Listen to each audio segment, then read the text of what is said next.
सच्चिदानंद भगवान की जय, सद्गुरुदेव भगवान की जय। ओम सं समित्यवसे वशनग्ने विश्वानरेया विलस्पदे समित्यसे सनो वसुन्या भर। ओम संगच्छध्वं संवदध्वं संवो मनसि जानताम् देवाभागं यथा पूर्वे सञ्जानाना उपासते। एको देवः सर्वभूतेषु गूढः सर्वव्यापी सर्वभूतान्तरात्मा कर्माध्यक्ष सर्वभूतेषु भूतादिवासा साक्षी श्वेता केवलो निर्गुणश्च। ओम शांति।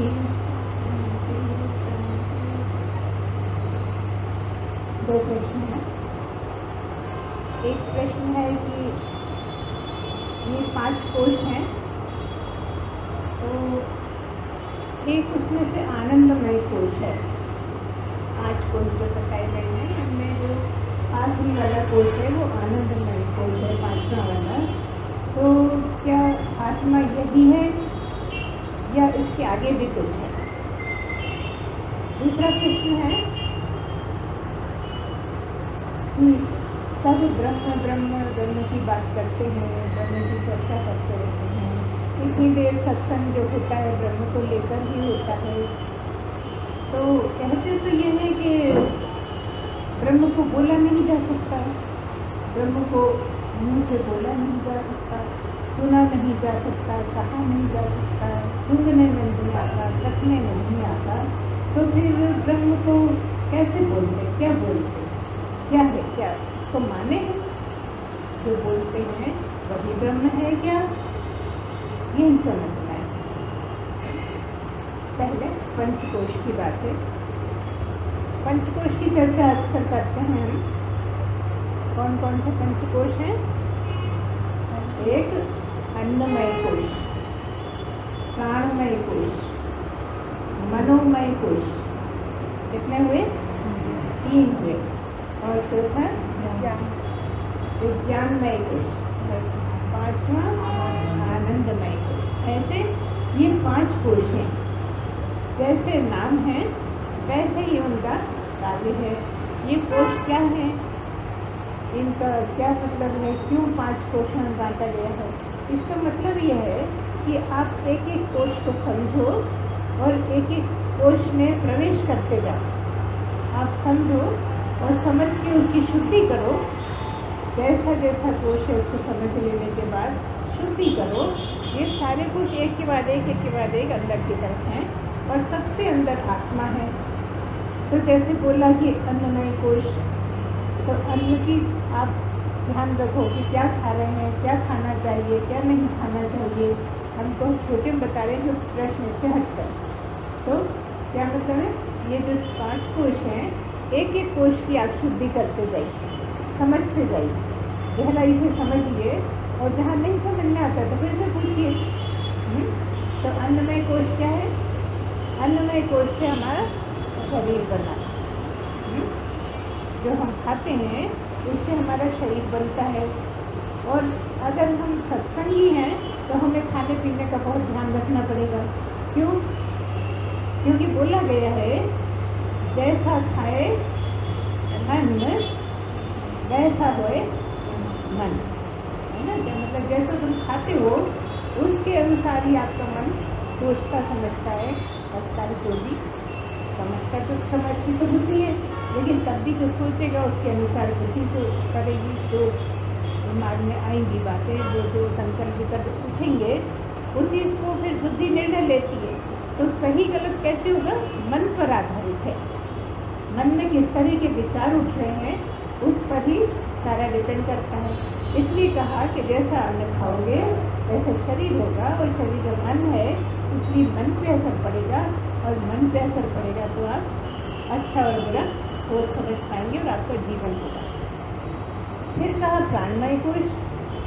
प्राणमय कोश का क्या मतलब है? ये जो हम सांस लेते हैं छोड़ते हैं, यही प्राण है। तो इनको समझो कि ये क्या है, 5 प्राण कहे गए हैं, है ना। 5 प्राण हैं और पांचों प्राण शरीर में अलग अलग जगह काम करते हैं। पहला प्राण तो वही है जो हम लेते हैं और छोड़ते हैं, जो सांस लेना और छोड़ना है वो उसको प्राण कहते हैं। फिर ये प्राण अंदर जाके 5 भागों में बढ़ जाता है और 5 भागों में सब अलग अलग जगह अपना अपना काम करते हैं। कौन कौन से हैं? हाँ बोलिए। प्राण, अपान, समान, उदान और व्यान, ऐसे 5 कोश हैं। क्या मतलब है ये अपान, उदान, समान, व्यान? क्या मतलब है? मतलब ऐसा है कि जिस तरह का नाम है उसी जगह वो काम करता है। क्या मतलब कि पहला कौन सा है? प्राण, जिसका अभी हमने बताया। दूसरे नंबर पर है अपान। अपान का मतलब नीचे की तरफ के जो भाग हैं हमारे, उसमें जो काम करता है वो अपान। नीचे की तरफ क्या है? जैसे पेट में बच्चा बनने की बात है, लेटरिन जाना है, बाथरूम जाना है, बच्चा पैदा होना है, ये सारे जो काम है वो अपान के द्वारा होते हैं। गैस पास होना आदि आदि जितना भी है हम जानते, वो सब अपान की जिम्मेदारी। अपन प्राण बिगड़ गया तो आपको इलाज कराना पड़ेगा, है ना। तीसरे नंबर पर है समान। समान का क्या मतलब है? समान सबसे ज़रूरी है समझना और बड़ा इम्पोर्टेंट है। क्यों है? क्योंकि नाभि का स्थान है इसका नाभि का स्थान है और नाभि से पूरा शरीर कनेक्ट है। क्यों कनेक्ट है? ये कैसे साबित होता है? क्योंकि जब बच्चा गर्भ में होता है तो नाभि से ही जुड़ा होता है। बच्चे की नाभि से जो नाल निकलती है वो माँ से जुड़ी रहती है और जो माँ खाती पीती है उसका जो खून बच्चे में जाता है, बच्चा बनता है, वो नाभि के द्वारा बनता है। तो शुरू में तो उसी पर आधारित है जीवन, 9 महीने तो पूरी तरह उसी पर ही रहता है।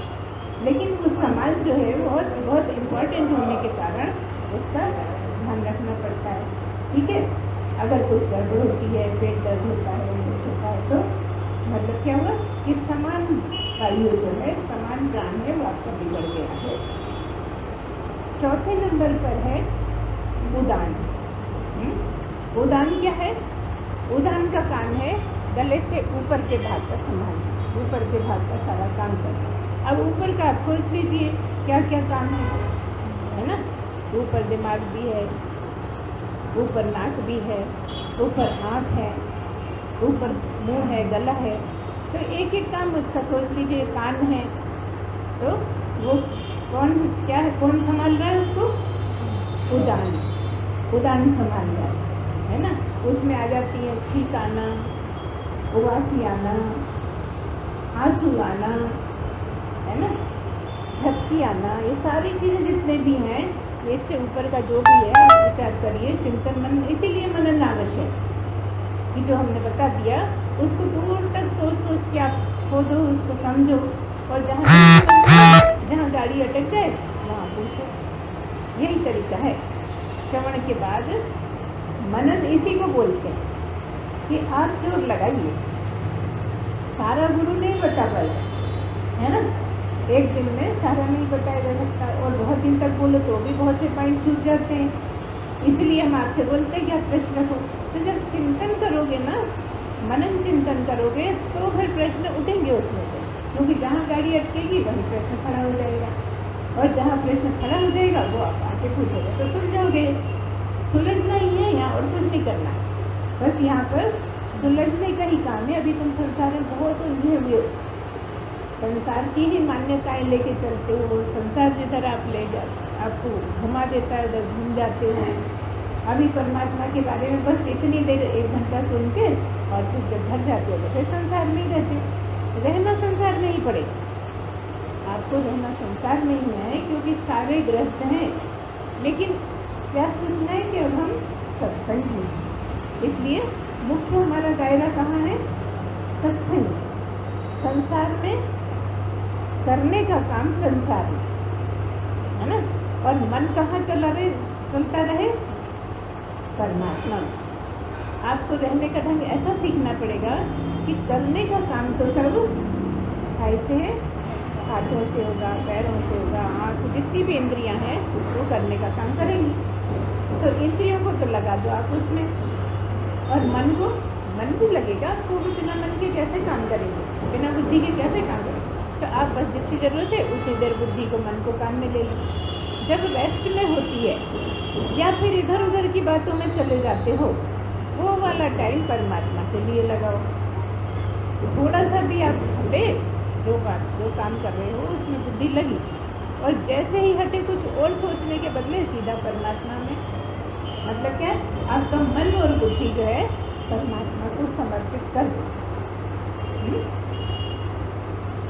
मन बुद्धि परमात्मा की है, संसार भी परमात्मा का है। तो तुम इस तरह से भी बहला सकते हो कि उसका ही तो काम कर रहे हैं हम संसार में। हाँ करो, बिल्कुल करो, इसी मन बुद्धि से काम करना पड़ेगा। लेकिन वो कहता है कि बाकी समय मेरा भजन कर। उसके अलावा, काम करने के अलावा जितना भी समय है तेरे पास, जो तू कुछ सोचने लगता है, वो सोचने की आदत छोड़ दे। क्या सोचते हो तुम? जो तुम्हारे चित्त में पड़ा है वो सोचते हो। क्या मतलब? चित्त में इतना कबाड़ा पड़ा है कि तुम घूम फिर के बार बार चित्त में चले जाते हो। चित्त बरसता है और उसके बारे में तुम सोचने लगते हो। और कहा परमात्मा ने कि तुम मुझ में मन लगा, तो तेरे चित्त में जो कबाड़ा पड़ा है ना, वो भी खाली हो जाएगा। कैसे हो जाएगा? क्योंकि जब टाइम मिलेगा, जब तू मेरा मन चिंतन मनन करेगा, और मेरा चिंतन मनन करेगा तो मैं ही समाता जाऊंगा। और जब मैं समाऊंगा तो सब कुछ भी रखोगे स्टोर रूम में, तो जगह तो चाहिए ना, तो वो कबाड़ा निकलता जाएगा और मैं समाता जाऊंगा। ऐसे करते करते इतना मेरा भजन कर, इतना भजन कर कि सारा कबाड़ा फेंक जाए और चित्त में, मन में संसार ही संसार समा जाए। सारा कबाड़ा फेंक जाए और मैं अर्थात परमात्मा ही उसमें समा जाए पूरी तरह। जब परमात्मा समा जाएगा तो फिर जो चित्त में है वही तो याद आएगा ना। अब चित्त में तुमने परमात्मा को ही समा दिया तो बार बार वही आएगा। तो थोड़ा सा आदत भर डालना है। कई लोग का रहता है कि आदत जो पड़ गई ना, आदत से हट के बिल्कुल कुछ नहीं कर सकते। आप कितना भी कहो कि ऐसा नहीं करना है, ऐसा करना, लेकिन आदत मानती है तो उसके लिए मेहनत करना पड़ेगा ना। इसी को पुरुषार्थ कहा है, इसी को पुरुषार्थ कहा है कि जो करना है, जो उचित है, जो तुम्हें समझाया गया है, जो बोला गया है, तुमने भी सोचा है, अगर वो करोगे तो फिर तुम सही रास्ते पे चलोगे। अब तुम तो नहीं, वो तो हमारी आदत है और हम तो इसी तरह चलते रहेंगे और हमें तो परमात्मा मिल जाएगा, है ना? कैसे मिल जाएगा भाई? मिल ही कैसे सकता है? जिसके चित्त में जो भरा है वही बार बार आएगा, मन में, बुद्धि में, जीभ पर, बातचीत करते में, हर जगह वही आएगा। और जो हर वक्त आपके साथ रहेगा उसी के दर्शन होंगे। तो घर में रहते हो तो तुम्हें संसार के दर्शन तो उस टाइम नहीं हो रहे ना, घर में हो, लेकिन तुम्हें कहाँ कहाँ की याद आ जाती है, कहाँ कहाँ मन चले जाता है, कहाँ कहाँ के तीन घूमने लगते। ऐसे करते जब परमात्मा ही समाये रहे, परमात्मा ही बार बार याद आए, परमात्मा की ही चर्चा हो, यहाँ दूसरा नहीं, तुमको तुमसे ही बातें करनी, और करते तुम पूरे समय, बातें तुम पूरे समय करते हो, लेकिन टॉपिक गलत हो जाते हैं। अब जब टॉपिक गलत होते हैं तो लड़ाई झगड़ा छूटता है ना। किसी ने कुछ बोला है कि बस शुरू, क्योंकि इतना डिस्टर्ब हो गया, जो हम सोच रहे थे उसमें दखल पड़ गया, उसमें खलल पड़ने के कारण एकदम गुस्सा आ गया। इसलिए जब आप लगातार याद रखोगे कि हमें बस परमात्मा का ही भजन, हमको फालतू बात में दिमाग लगाना ही नहीं है, जब इस तरह से चलोगे तो धीरे धीरे आदत में आएगा। और तुम जानते हो कि तुम्हारी आदत जो पड़ जाती है उससे हट के कुछ नहीं कर पाते, तो फिर ऐसी आदत डालो ना जो लाभ की हो। और काम तो बिना आदत के भी हो सकते हैं। आदत नहीं भी हो ना तो अभी आपका तो स्कूटर चलाना भूल जाए क्या?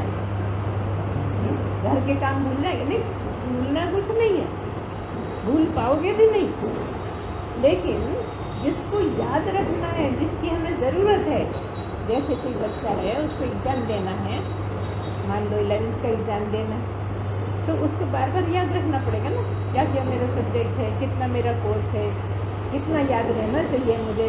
तो उस टाइम वो दूसरी चीज़ों को भूल के बार बार उसी को रिपीट करेगा। तो जब हमारा बेटा था, हम पर्सनल बात थोड़ी सी बता रहे, जब हम उसको पढ़ाते थे, छोटी क्लासों में होता था, 12th तक तो हमारे उसमें रहा हो, तो जब पढ़ाते थे तो उसको यही बोलते थे कि तुम पूरे टाइम बस जो तुम्हारे टॉपिक हैं उनको याद करो। तुम बाजार जा रहे हो वही याद करो, कहाँ भूलते हो उसको आके देखो। और ऐसे कर करके वो इतना तेज था कि हमेशा ही फर्स्ट आता, हर क्लास में फर्स्ट आता, हर जगह उसने बहुत नाम कमाया, बहुत अच्छा किया, स्कूल में भी बहुत नाम रहा, पढ़ने के कारण नहीं और भी बातों में हमेशा तारीफ, बहुत से सर्टिफिकेट मिले। तो क्यों मिले? क्योंकि जो आदत डाल दी गई उससे सब जगह चमकने लगा, उसकी क्वालिटी सबको दिखने लगी। तो इस तरह से हम क्यों बता रहे हैं? अपनी तारीफ कर रहे हैं ना, हम इसलिए बता रहे हैं कि इस तरह की चीज़ें, इस तरह से जीवन बनाने में आपका बहुत लाभ होगा। तो आप जो बेकार की बातें सोचते हो उनको छोड़ दो, वो सोचोगे तो वही करोगे, और वो करोगे तो झगड़े निकलेंगे। इसलिए उन सबको छोड़ो और परमात्मा की भी बात करो। जब करो तब परमात्मा की बात करो, जब सोचो तब परमात्मा को सोचो, जब देखो तब परमात्मा को देखो। ये तो संभव नहीं लगता ना। सबकी समस्या तो यही, मतलब ये है कि जिसको भी देखो उसे परमात्मा है कि नहीं है? नहीं है ना। तो फिर जिस तुम्हें अच्छे से पता है कि कहीं भी देखो कोई जगह ऐसी नहीं जहाँ परमात्मा नहीं, किसी को भी देखो कोई ऐसा नहीं है बिना परमात्मा के। अच्छा, यहाँ तक कि मरा भी है तो भी परमात्मा है उसमें, और कुछ हो ना हो, प्राण हो ना हो, लेकिन परमात्मा तो उसमें भी है। तो जब सब जगह परमात्मा है तो आप परमात्मा देखने में क्या परेशान हैं? एक बार अच्छे से समझ लो तो कर भी सकते कि हर चीज़ में परमात्मा को देखना अगर आ जाए तो सचमुच में दर्शन तक हो जाते हैं। जो तुम्हारा इष्ट है उसके दर्शन हो जाते हैं, क्योंकि याद में ही वो बसा है, हर कभी याद में बसा है। जो तुम दिन भर सोचते हो उससे संबंधित सपने आते हैं कि नहीं आते? आते हैं ना सपने। तो ये ऐसा सपना है कि खुली आंखों से भी आ जाता है अगर उसमें रम जाए।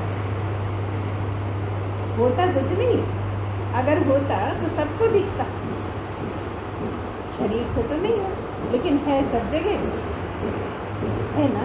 तो जब कृष्ण ने द्रौपदी के चीर बढ़ाया होगा तो कृष्ण दिख रहे होंगे क्या? बस चीर बढ़ता रहा, वो तो दिखा देते हैं पिक्चर में ऐसा, जैसे वो छोड़ के जा रहे हैं, है ना। लेकिन क्योंकि वो हर जगह है तो कहीं भी दिख सकता है, देखने की चाहत हो तो। जैसे तुम्हें कोई भी चीज़ चाहिए तो तुम कैसे पूरे समय उसी का सोचते हो, बस अब वो लाना है, मौका मिल जाए तो जाके ले आए, वही वाला लाएंगे, है ना। कितना दिमाग में चलता है ना। मान लो कोई त्योहार आ रहा है, दिवाली आ रही है, अब तो ज़्यादा उम्र हो गई, ये तो छोटे में कितना लगता था याद करते, देखो बस उसी की आस, कब जाएंगे बाजार, कब लाइन, हम नहीं जा रहे हैं तो जो भी जा रहा है वो लाएगा कि नहीं, फिर याद दिलाने, वो नहीं लाए तो रोने बैठ गए, होता है ना। बस अभी भी नई साड़ी आ जाए कितनी जल्दी रहती है पहनने की, शर्ट आ जाए, पैंट आ जाए, तो कई लोगों को तो इतना ज़्यादा की बेसब्री रहती है कि एकदम पहन के ही देखेंगे। अब देखने में तुम बदलोगे नहीं, जो हो वही रहो, है ना। कितना भी बढ़िया लिया रहोगे तो वही। तो अभी देखें या 1 घंटे बाद देखें या कल देखें या परसों देखें, कुछ फर्क पड़ना है कि तुम में 4 चांद लग जाए? नहीं होता ना। तो फिर कौन है जो 4 चांद लगाएगा? उसकी याद करो, वो कौन है? एक ही परमात्मा है ना। इससे प्रसन्नता से भरपूर हो जाओ। जब नए कपड़े पहनते हो तो प्रसन्न होते हो कि नहीं होते हो ना, सब होते हैं। जितने लोग हैं सभी प्रसन्न होते हैं। तो फिर जब जिसको तुम इतना चाहते हो वो जब मिलेगा तो प्रसन्न होगे कि नहीं। उसी का नाम तो आनंद है। वो जब आ जाता है तो जाता नहीं है। वो कौन? परमात्मा है ना। आनंद का मतलब परमात्मा। तो परमात्मा मिल जाए तो चार चांद क्या, आठ चांद, सब जगह चांद, चांद ही चांद, है ना। तो ऐसा किसको बुरा लगता है बता। तो प्रयत्न तो करना पड़ेगा।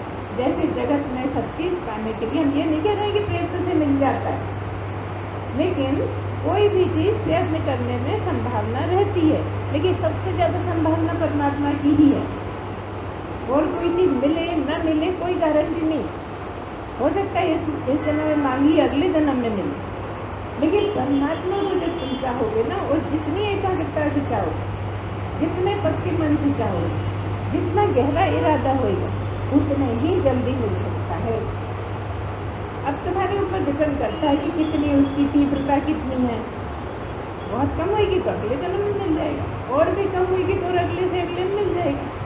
क्योंकि मार्ग तुमने पकड़ लिया है तो लेके तो चलना उसकी गारंटी है।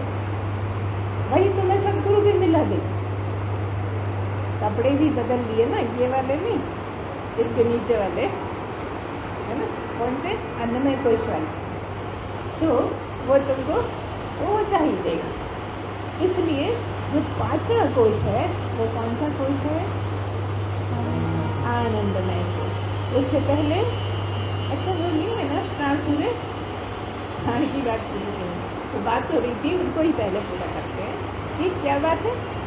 हमने बताया आपको प्राण, अपान, समान। अब उदान की बात हो गई, ज्ञान बचा। आखिरी बचा कौन सा? ज्ञान। याद रखिए कौन सा है? ज्ञान। 5वें नंबर का ज्ञान। उसका क्या काम है? वो सारे शरीर में खून दौड़ाता है। सब जगह खून दौड़ाने का काम किसका है? ज्ञान का। और अपान का काम क्या है? नीचे के सब काम, गैस पास होना और आदि सब हम बता चुके हैं। गैस पास होना छूट गया था दौड़ होता है, और भी बहुत छूटे हुए क्योंकि बहुत विस्तार में है इन सब की बातें, थोड़ी थोड़ी बताते हैं। क्योंकि बाकी आप चिंतन करो, जितना चिंतन करोगे खुद ही खोज लोगे। हमने नहीं भी बताया होगा ना तो भी पता लग जाएगा कि क्या क्या हो सकता है। इसलिए आप चिंतन बहुत करिए। तो ये पांचों प्राण, ठीक है, पांचों प्राण मतलब प्राण वाले टॉपिक, है ना। कौन सा हुआ? अन्नमय हुआ, प्राणमय हुआ, तीसरा मनोमय हुआ। मनोमय का क्या मतलब है? मन की बात। तो कैसे है? अन्नमय मतलब सबसे बाहरी कोश, सबसे बड़ा वाला, फिर उससे छोटा, फिर उससे छोटा, फिर उससे छोटा, फिर उससे छोटा, सबसे छोटा आनंदमय कोश, है ना। तो एक हो गया अन्नमय कोश, इसकी तुमने सफाई कर ली, शुद्धि कर ली। फिर प्राणमय कोश, उसकी शुद्धि कर ली। और क्या करोगे शुद्धि के लिए? प्राणायाम करोगे, गहरी सांसें लेना, गहरी सांसें छोड़ना, है ना। इससे भी मदद मिलती है प्राणों को शुद्धि करने के लिए, है ना। ध्यान करने से भी पांचों कोश की सफाई होती है। तो मुख्य तो इनको समझने का इतना ही मतलब है कि आप एक एक को शुद्ध करते जाओ, सफाई करते जाओ। जितनी सफाई होती जाएगी उतनी अंदर की तरफ, मतलब परमात्मा के करीब पहुँचोगे, है ना। क्योंकि ये सब बीच में है, इतनी दीवारें एक के बाद एक, 5 दीवारें ये बीच में है। तब आत्मा की बारी आती है।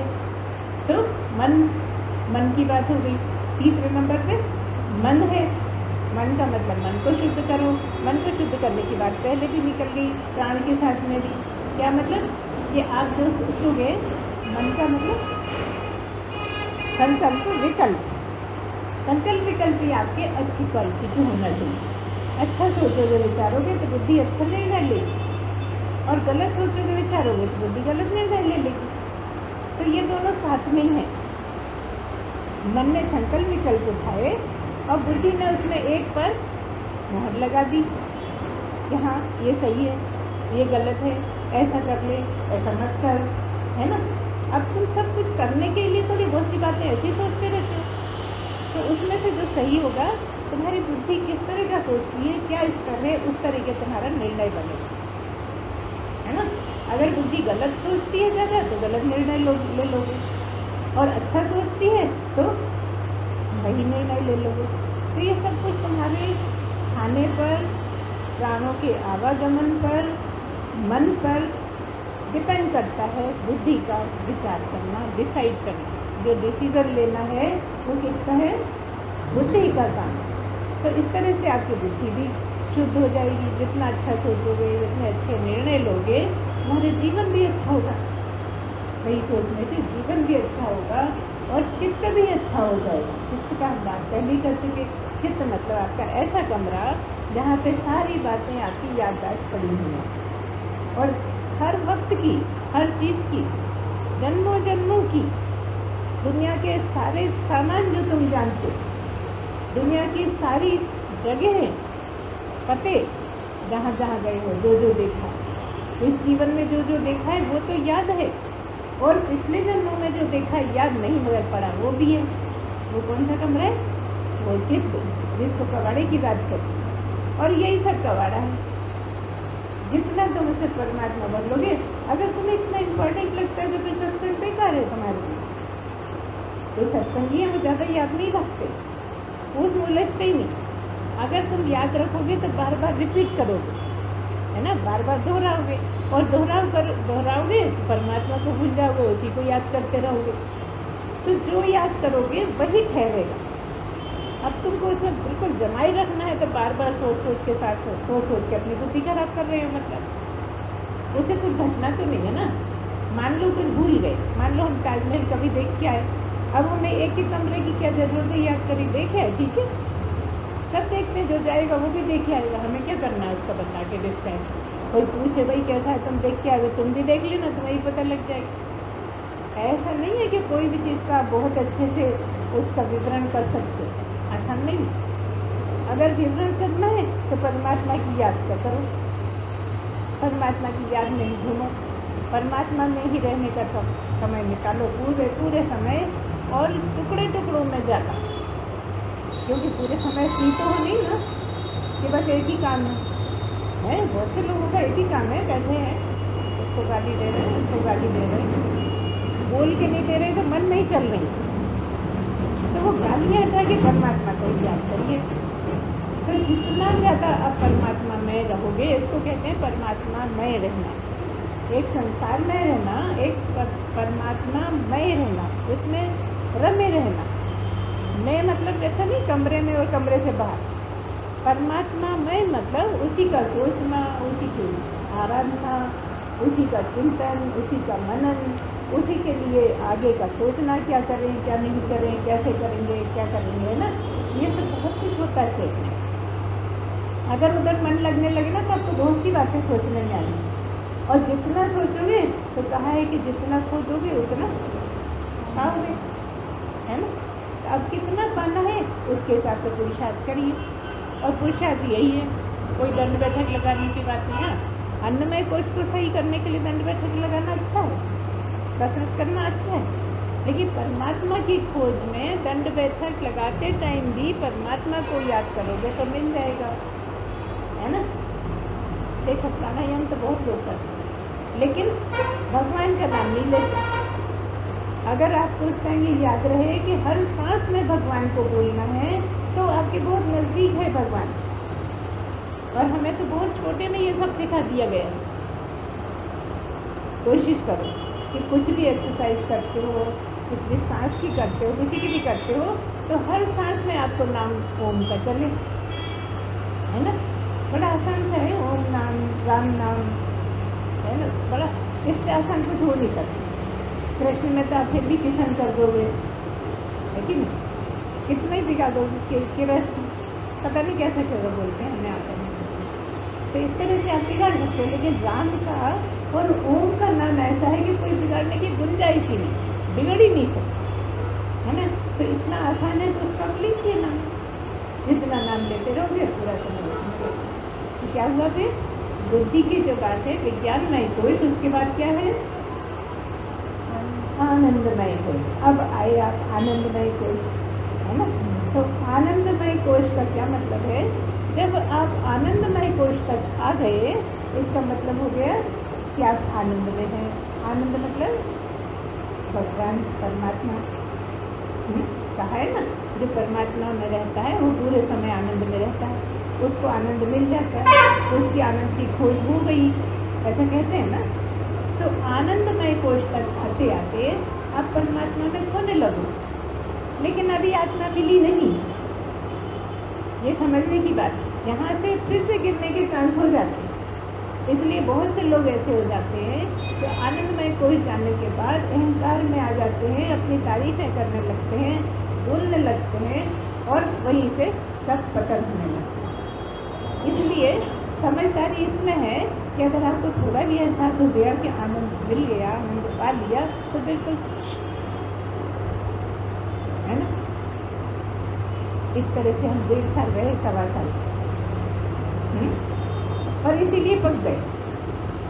अगर हम उस समय इसका ध्यान नहीं रखते, अपनी तारीफें करने लगते, लोगों को सुनाने लगते, तो पता है हम भला क्या बन गए, बने नहीं।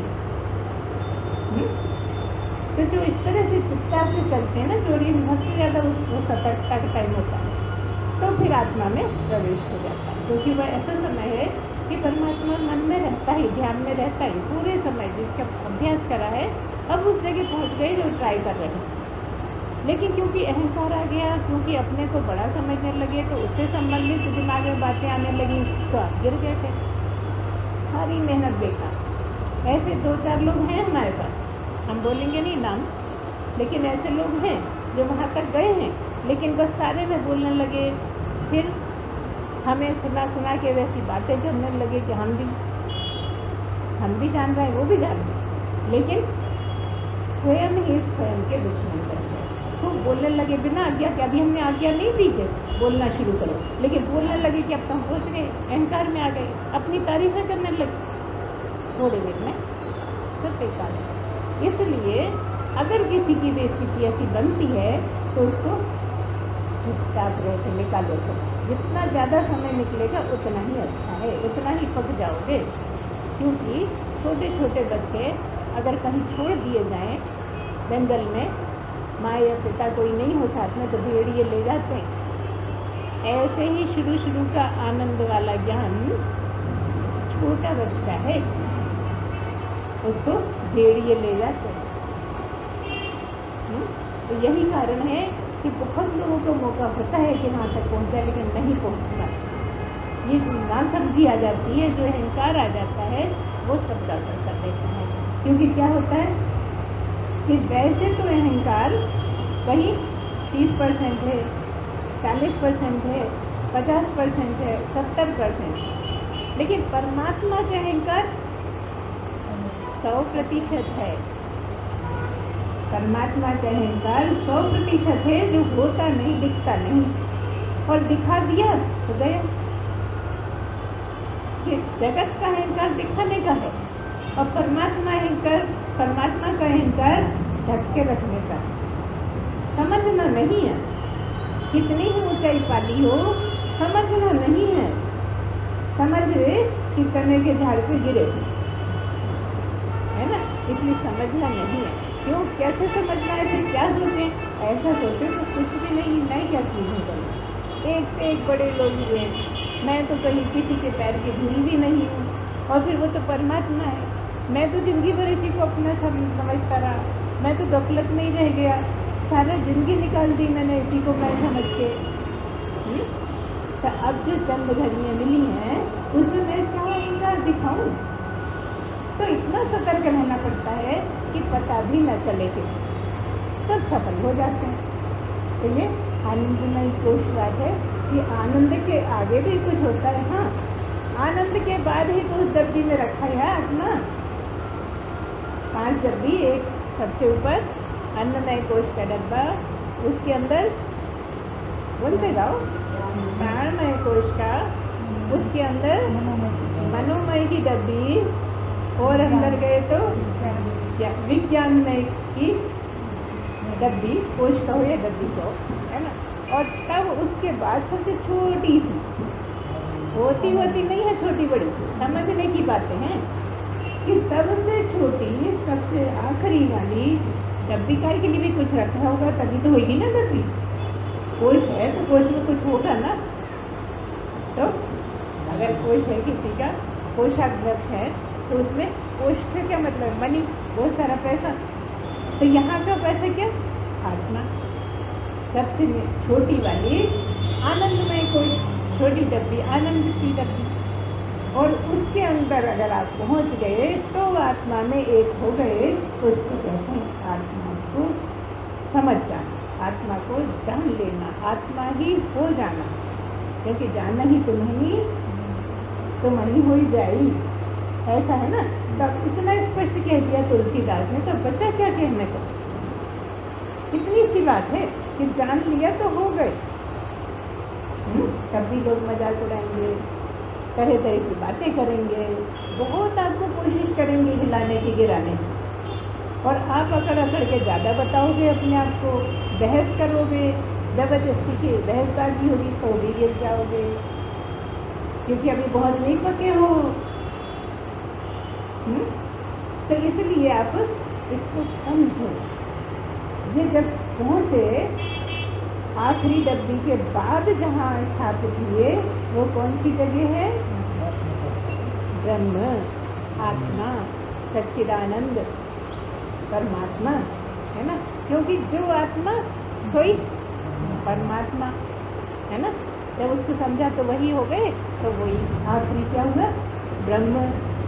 तो ब्रह्म की बात है कि इतना ब्रह्म ब्रह्म करते हैं, इतनी बातें चलती हैं सत्संग में ब्रह्म ब्रह्म, तो ये क्या मतलब, समझ में तो आती नहीं कुछ। तो हम क्या समझे, आपने ध्यान नहीं दिया होगा या दिया होगा, या ध्यान दीजिए कि अगर जागा हुआ गुरु है तो ब्रह्म के बारे में बात नहीं करता, वो दूसरी बातों के बहाने ब्रह्म की तरफ इशारा करता है।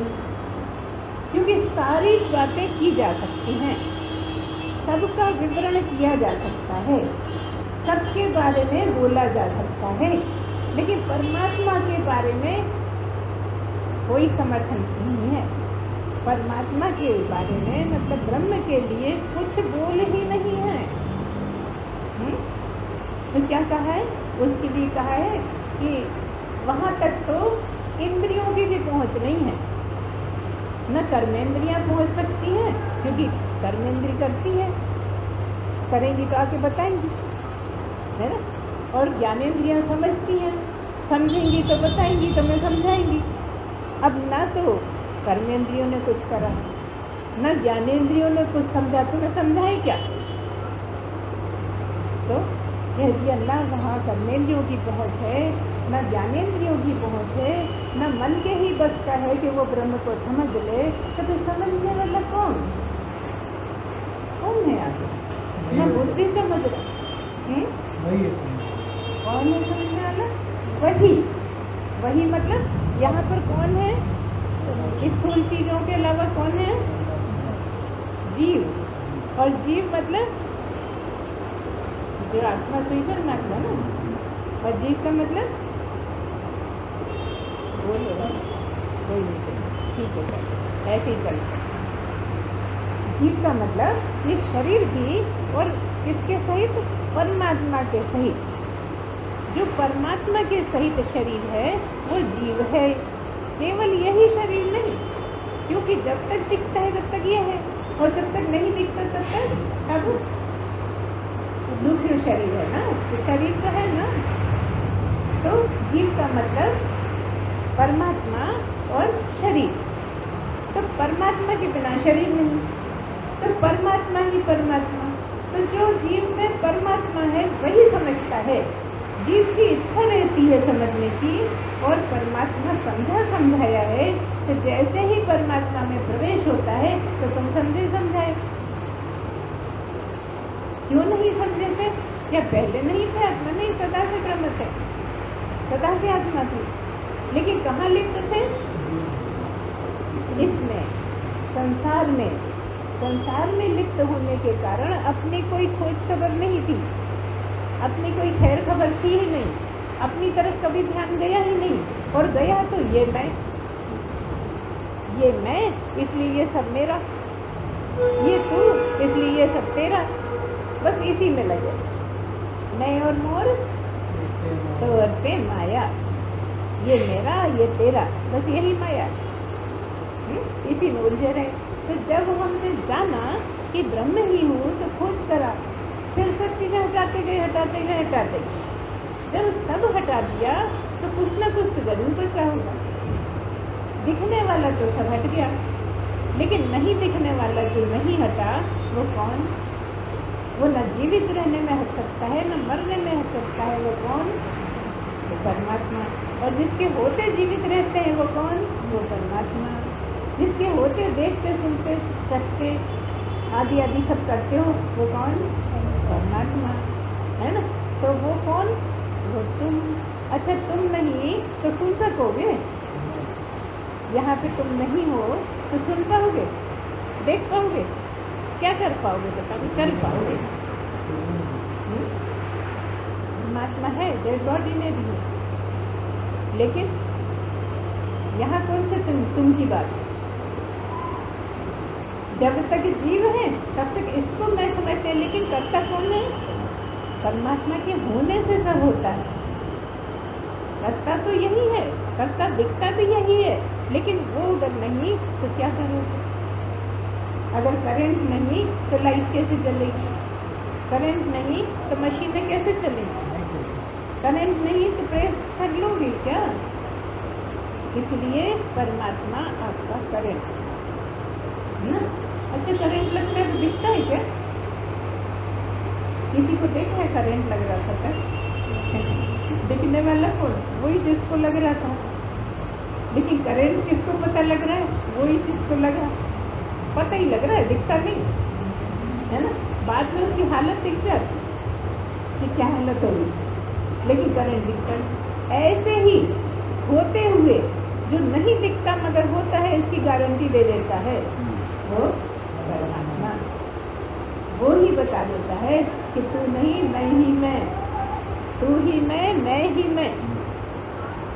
अभी तक क्या था?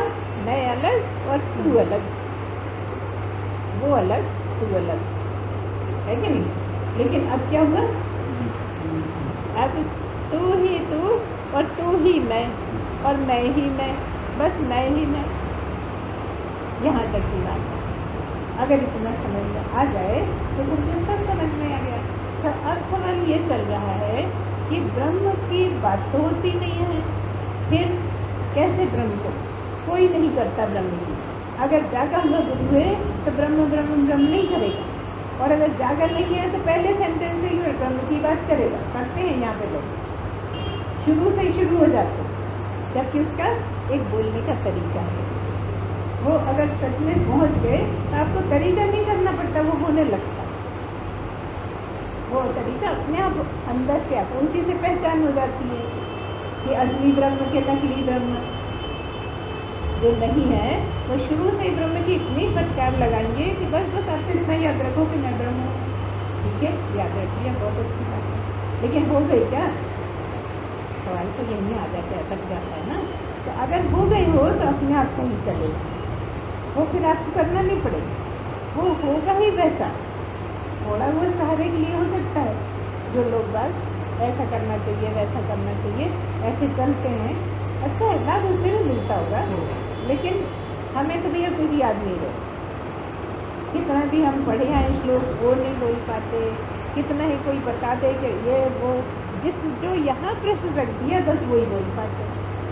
इधर उधर किसी ने कोई प्रश्न रखा तो यहाँ पे ध्यान नहीं रहता, भूल जाते, कुछ भी सोचे तो याद नहीं। तो जिस टाइम पे बोलते हैं जब हमें अपना भी खबर नहीं रहती, ऐसी हालत रहती। तो इसमें कोई ऐसा नहीं है कि सभी के साथ ऐसी रहती है, किसी के साथ कम किसी के साथ ज़्यादा। जैसी आपकी तपस्या, जैसा आपने जीवन बिताया, जैसा आपने पुरुषार्थ किया, वैसा अलग अलग सबकी स्थिति होती है। संतों की भी अलग अलग होती है, जरूरी नहीं कि सबकी एक ही होगी कि हमको हो रहा है तो उसको भी होगा, जरूरी नहीं। कोई कोई तो इतने ज़्यादा होते हैं कि आप कहो कि बोल पाए तो बोलना ही बंद हो जाता है, अबोल हो जाता है।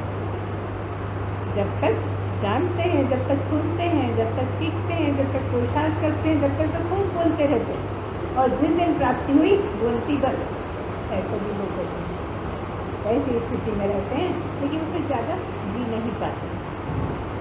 फिर उनको अपना होश नहीं रहता, कपड़ों का होश नहीं रहता। कपड़ों का तो हमें भी बहुत बार नहीं रहता, कई बार चुन्नी गिर जाती है, हमें पता ही नहीं लगता है। कई बार बहुत चोट लग जाती है, पता नहीं लगता, कोई पूछता ये क्या हो गया था, पता लगता है। तो ये सब होता रहता है। तो मतलब क्या है कि आप ये समझिए कि जो बातें कही जाती हैं, जो इशारा किया जाता है, वो कौन? वो ब्रह्म ही है ना। जैसे वहाँ तक अभी हमने बताया आपको कि इंद्रियां नहीं जा सकती, मन नहीं जा सकता, बुद्धि नहीं जा सकती, तो वो कौन है? और उसके बिना इंद्रियां है नहीं, उसके बिना कर्मेंद्रियां नहीं है, उसके बिना ज्ञानेंद्रियां नहीं है। लेकिन उस तक नहीं है पहुँच, ये कौन सी बात है? या तो उसमें होंगी नहीं, और है तो पता लगना चाहिए ना। अगर तुम घर में हो तो तुम्हें पता लगता है ना घर में हो कि नहीं है। बाजार में हो तो पता लगता है कि नहीं कहाँ पे। तो जब परमात्मा में हो तो पता लगना चाहिए ना। वही तो खोज है, वही तो आपका पुरुषार्थ है, वही तो प्रयत्न है कि ये जान पाना कि कहाँ मैं कौन क्या हूँ। मैं परमात्मा ही हूँ, परमात्मा में ही रहता हूँ, सब कुछ परमात्मा। जिसके लिए सब कुछ परमात्मा हो गया वो परमात्मा ही हो गया। इसलिए कहते हैं कि चिंतन मनन में भी परमात्मा में रहने की कोशिश करो। अभी कोशिश करोगे और जब कोशिश की अति हो जाएगी तो करना नहीं पड़ेगा, रहने ही लगोगे। असंभव लगता क्या? झूठ तो नहीं बोल रहे ना, नहीं बोल रहे तो बोल सकते, हम झूठ देते। जिसको झूठ लगता है वो बिल्कुल खुल के बोले, ऐसा नहीं हो सकता। होता है, होता आया, हमेशा होता है। यही तो सनातन धर्म है, यही सनातन धर्म है। इसको समझ पाना बहुत मुश्किल है। इसलिए शुरू में सुनने वाले तो भाग जाते हैं, फिर क्या कहते हैं, इधर उधर जाते हैं, कहते हैं खुद ही अभी बोल रहे थे, खुद ही काट देते हैं बात। कभी कहते हैं मरते हो, कभी कहते हैं नहीं मरते हो। ऐसा कहते के बहुत मजाक उड़ाते हैं, समझते हैं बोलने वाला बेवकूफ़ है, हम बहुत अकलमंद हैं। अब उनको पता ही नहीं लगता है उनकी गलती तो नहीं है, उनको समझ में ही नहीं आता कि ये है क्या। क्योंकि और किसी प्रवचनों में ऐसे बात काटोगे तो सारा गलत हो जाएगा। केवल ब्रह्मवाणी में या अध्यात्म की चर्चा में ही ऐसा है। इसकी ये विशेषता है कि सब कुछ वही होने के कारण है भी वो और नहीं भी वो। क्योंकि है भी है और नहीं है में भी है। जब नहीं बोलते हो तो नहीं है बोलते हो ना, और एक है तो नहीं में भी तो है ना। तो नहीं होके भी वो है परमात्मा। जब तुमसे कहे नहीं है तो क्या भारी ये नहीं के है भारी है ना, क्योंकि है तो वो है, हर जगह जो है वो भी। इसलिए कह दिया न कर्तृ चक्षु गच्छति न वाग गच्छति न मनो न विद्मो न विजानीमो। यही कह दिया जो भी हम सब बता रहे थे, है ना, कि वहाँ चक्षु नहीं जा सकते, मतलब कर्मेंद्रियाँ ज्ञानेंद्रियाँ ये सब नहीं जा सकते। हाथ पैर जो 5 कर्मेंद्रियाँ 5 ज्ञानेंद्रियाँ, उनकी किसी की पहुँच नहीं है वहाँ तक। वो कौन है? वो परमात्मा है। उसकी पहुँच बस उसी तक है, और उसकी पहुँच उस तक है जो जान लेता है, जो समझ जाता है, जो वही हो जाता है, वहाँ तक है उसकी पहुँच। तो वो तुम नहीं हो सकते कि तुम नहीं हो सकते कि तुम कौन नहीं हो सकता बताओ? कोई हमें गारंटी दे दे कि हम नहीं हो सकते, तो हम पूछ लेंगे क्या हो, बोला हो, कुत्ता हो, क्या हो आगे, तो वो गालियाँ मिल रही तो ऐसे ये भी है, मनुष्य तो पहुंच सकता है ना। और यहाँ तो फिर मनुष्य बैठे, तो कोई कैसे कह सकता है कि हम नहीं हो सकते? बताओ, संभावना नहीं है ना। तो ऐसे ही सारा अध्यात्म भरा पड़ा, और इतना ज़्यादा है कि बहुत सी चीज़ें तो हम बता ही नहीं पाए होंगे। क्योंकि जब कोई चर्चा निकलती है, जब कोई ऐसी बात होती है तो बनती है बात, या तो फिर घर से पढ़ क्या होता है, किसी काम का ही नहीं देख लिया, बुद्धू है ना। हमने अपनी मन बुद्धि भगवान को ही सौंप दी है, इसलिए बहुत सी बातें समझ में नहीं आती। बहुत बार बोलते हैं, 2-2 3-3 बार करते हैं, तो मोटी मोटी बातें समझ में आती, और गलती करें तो वो बहुत समझ में आती। ये बड़ी मोटी बात है कि गलती करने का इतनी जल्दी समझ में आती है, नहीं आता समझ में तो वो भी नहीं आना चाहिए, तो कितना सुखमय जिंदगी हो जाए। गलती दिखेगी, क्या करना है, देख की गलती बता। इसको लिए बैठे हैं ना, सब कुछ करना है। मान लो सब कुछ खत्म हो जाए और अभी पूर्णिमा करनी ही नहीं, पूरी पूर्णिमा करनी है तो बिना ही अकल के हो जाएगा, बिना ही गलती देखे हो जाएगा। तो सब जगह सही जरूरी है, सही गलत का देखना, वही तो चिंतन मनन है। सही क्या है, गलत क्या है, इसी को सोचते सोचते तो पहुँचते हो कि परमात्मा क्या है और संसार क्या है। एक सही एक गलत, हर जगह एक सही एक गलत बैठा है। जो सदा रहने वाला वो सही और जो खत्म होने वाला वो गलत है ना। तो गलत को काटते जाओ, जो रहना ही नहीं है उसको काटते जाओ। ये है तो झूठ ही सब कुछ है। एक आता है क्या, झूठ ही लेना, झूठ ही देना, झूठ चलेगा, तो याद नहीं है ना। तो क्या मतलब सब कुछ झूठ है, सच क्या है, एक परमात्मा। और वो तुम, सच एक ही है, वो है परमात्मा, वो तुमसे भिन्न नहीं।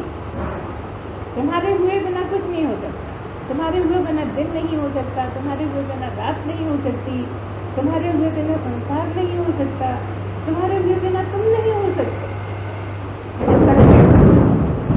बता, तुम्हारे हुए बिना तुम नहीं हो सकते, ये कहाँ तक सही है। ऐसी कोई संभावना ही नहीं है कि तुम नहीं। सब कुछ नहीं हो तुम तब भी हो, जगत हो नहीं हो तुम हो, चांद तारे हो नहीं हो तुम हो।